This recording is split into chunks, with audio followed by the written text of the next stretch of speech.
Hello friends, welcome to software engineering channel. क्या हाल चाल है आप लोगों का। आज की इस वीडियो के अंदर हम ये देखने वाले हैं कि what is the difference between a simple अरे एंड दी अरे लिस्ट इन C#.NET। ये चीज़ें बड़ी फ्रिक्वेंटली यूज़ हो रही होती हैं और आजकल तो सारी की सारे कंसेप्ट अरे लिस्ट और लिस्ट वगैरह की तरफ स्विच होते चले जा रहे हैं और शायद हम कहीं ना कहीं अरे से दूर होते चले जा रहे हैं। बट स्टिल ये एक इम्पॉर्टेंट क्वेश्चन है कि जब आप एक चीज़ को छोड़ के फिर इतनी ज़्यादा स्पीड में दूसरी चीज़ की तरफ मूव कर रहे हो तो आपको ये भी पता होना चाहिए कि इन दोनों के अंदर वो क्या डिफरेंसेस हैं जो हमारे माइंड में रहने चाहिए और क्या ट्रेड ऑफ हमें मिल रहा है इसके अंदर। तो चलें हम इनको देखते हैं। और सबसे पहले जब भी कोई डिफरेंस की बात आती है तो मेरी कोशिश यही होती है कि जहाँ पॉसिबल हो मैं टेबल बना के आप लोगों को चीज़ें बताऊँ ताकि आप लोगों के पास एक नोट्स भी बन जाए और आप लोगों को चीज़ें भी समझने में आसानी हो। तो देखिए यहाँ पर यह आ गया।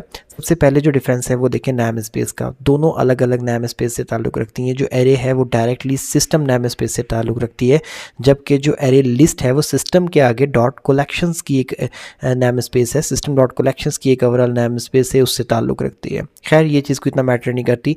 वो अगर सिस्टम डॉट कलेक्शंस की जगह किसी और भी नेम स्पेस में होती तो भी हमें क्या ही मसला था, इससे कोई प्रॉब्लम वाली बात नहीं है। आगे चलते हैं। लेकिन ये कि ये भी एक डिफरेंस है कि एक अलग नेम स्पेस से और दूसरी उसकी सब नेम स्पेस के अंदर से है।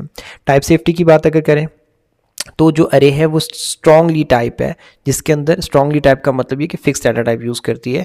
और अरे लिस्ट जो है वो लूजली डाटा टाइप है, लूजली टाइप्ड है। इसका मतलब ये है कि उसके अंदर आप किसी भी डाटा टाइप का जो डाटा है वो आप डाल सकते हो। मिसाल के तौर पे मैंने अगर एक अरे बना ली इंटीजर्स के लिए, जैसे कि आप बेसिक प्रोग्रामिंग में बनाते आए हो, तो इंटीजर की अरे का मतलब ये है कि इसमें इंटीजर ही सेफ होगा, अब इसमें कोई कैरेक्टर या स्ट्रिंग नहीं सेफ हो सकता। इसी तरीके से अरे लिस्ट में ये चक्कर नहीं होता। आपका अगर पहला आइटम जो आपने उसमें सेव किया है वो अगर एक स्ट्रिंग बेस है तो दूसरा उसके अंदर नंबर भी हो सकता है, कोई मसला नहीं है क्योंकि वो लूजली टाइप्ड है। ठीक है। और इसी के साथ ही साथ जो अगली बात है साइज़ की बात करें कि किसका साइज़ बड़ा होता है। जैसे हम पढ़ते आए कि इंट का साइज़ छोटा है, डबल का साइज़ बड़ा है, तो इस तरीके से इनमें से किसका साइज़ बड़ा है। तो जो एरे है, एरे का साइज़ जो होता है वो फिक्स होता है और वो साइज़ डिपेंड करता है उस टाइम पे जब आपने उसको बनाया तो आपने किस साइज़ की एरे बनाई, तो उसके हिसाब से वो फिट हो जाता है। लेकिन जो एरे लिस्ट है उसका जो साइज़ है वो कोई फिक्स और फिट साइज़ नहीं होता, क्योंकि उसको आप एक एरे लिस्ट को बनाने के बाद प्रोग्राम रन जब करते हो तो प्रोग्राम रन करने के बाद भी आप रन टाइम पे भी उसमें नए आइटम डालते चले जाते हो और जितने आइटम आते चले जाते हैं वो उस हिसाब से बड़ी होती चली जाती है। तो आप कभी भी ये नहीं कह सकते कि एरे जो है एरे लिस्ट का साइज़ कितना बड़ा होता है। इट डिपेंड्स ऑन कि उसमें डाटा कितना आ रहा है। लेकिन एरे का आप बता सकते हो, क्योंकि जब आप एरे बनाते हो तो आपको उस वक्त साइज़ देना पड़ता है कि इसमें 8 आइटम सेफ होंगे, 10 होंगे या 100 होंगे या 50 होंगे, कितने आइटम सेफ होंगे। तो आपको इनिशियली बताना होता है। तो आपको इसलिए पहले से ही पता होता है कि इसके अंदर 100 आइटम्स की जगह है तो इसका साइज़ क्या होगा। लेकिन एरे लिस्ट में कुछ पता नहीं, हो सकता है 2 हो सकता है 200 हो, जितने जितने डालते चले जाओगे उतनी बड़ी होती चली जाएगी। तो एरे का साइज़ फिक्स है, एरे लिस्ट का साइज़ डायनामिक है। परफॉर्मेंस की बात करें तो एरे डेफिनेटली ज़्यादा अच्छा परफॉर्म करती है। क्यों? क्योंकि उसको रन होने से पहले ही सारा कुछ पता है, उसको अपना साइज़ भी पता है, उसको अपनी डाटा टाइप भी पता है, जिसकी वजह से फिर उसको बॉक्सिंग और अनबॉक्सिंग का कंसेप्ट पे काम नहीं करना पड़ता। अगर आपको नहीं पता कि बॉक्सिंग और अनबॉक्सिंग क्या है तो 4 से 5 मिनट की एक वीडियो मैंने पहले से ही इसी प्लेलिस्ट में बना के डाली हुई है, आप उसको जाके देख लें। ठीक है। तो फास्टर हो जाती है वो इस वजह से क्योंकि डाटा टाइप सेम है, इस वजह से क्योंकि पहले से उसको साइज़ अपना पता है कि कितना बड़ा मैंने बनना है।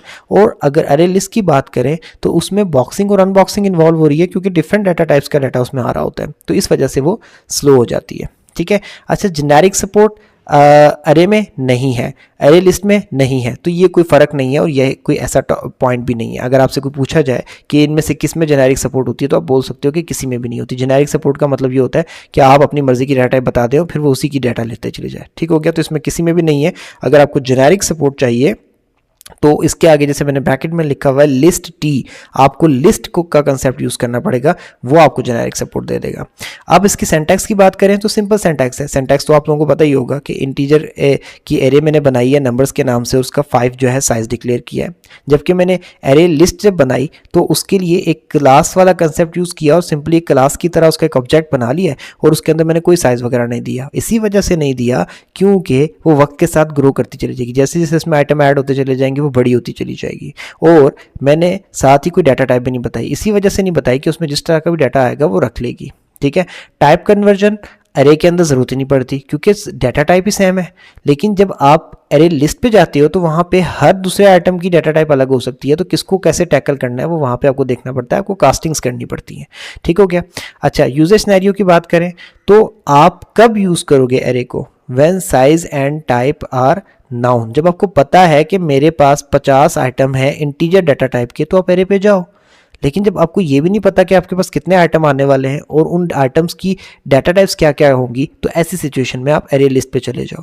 ठीक है। हाँ, जब आप एरे लिस्ट पे जाओगे तो आपकी परफॉर्मेंस थोड़ी सी स्लो हो जाएगी, लेकिन आपके पास दूसरा ऑप्शन भी तो कोई नहीं है। आपको ये भी तो नहीं पता कि कितने आइटम आने वाले हैं, आपको ये भी तो नहीं पता कि वो आइटम स्ट्रिंग होंगे, कैरेक्टर होंगे या इंटीजर होंगे, तो आपके पास दूसरा ऑप्शन नहीं बच रहा फिर। ठीक है। लेकिन आजकल के दौर में एक ऑप्शन मौजूद है कि आप एरे लिस्ट पे जा रहे हो, और इस वजह से जा रहे हो क्योंकि आपको ये नहीं पता कि आइटम कितने होंगे, लेकिन आपको ये पता है कि डाटा टाइप क्या होगी, तो आप लिस्ट का कंसेप्ट यूज कर सकते हो, वो एरे लिस्ट से बेहतर है। ठीक है। इस चीज़ को आप माइंड में रखिएगा। ये जितने भी पॉइंट्स मैं आपको बता रहा हूँ स्टूडेंट्स, इन चीज़ों को एज इट इज़ समझने की कोशिश करना, रट्टे मारने की कोशिश मत करना। अगर समझ लोगे ना तो सी शार्प की प्रोग्रामिंग भी बहुत इंप्रूव होती चली जाएगी। ओके।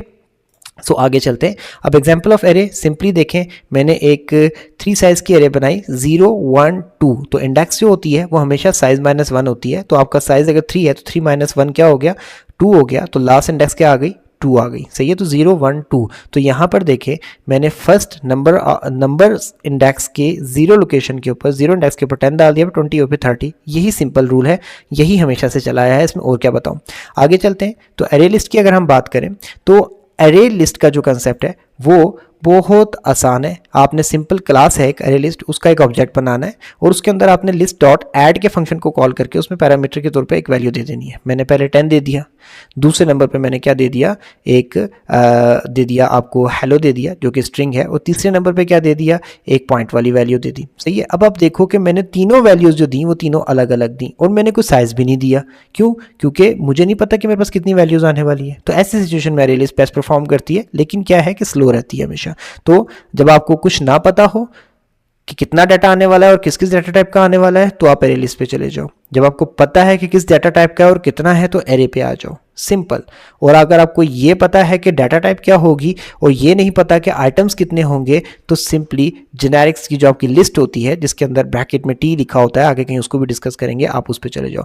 तो ये एक सिंपल सा छोटा सा कंसेप्ट था। आई होप सो कि आपको बड़े अच्छे तरीके से समझ आ गया होगा। इस वीडियो को मैं यहाँ पे स्टॉप करता हूँ। ऑलरेडी थोड़ी सी लेंथी हो गई ये वीडियो। दोबारा मिलते हैं नेक्स्ट वीडियो में किसी नेक्स्ट कंसेप्ट के साथ। तब तक के लिए अल्लाह हाफिज़।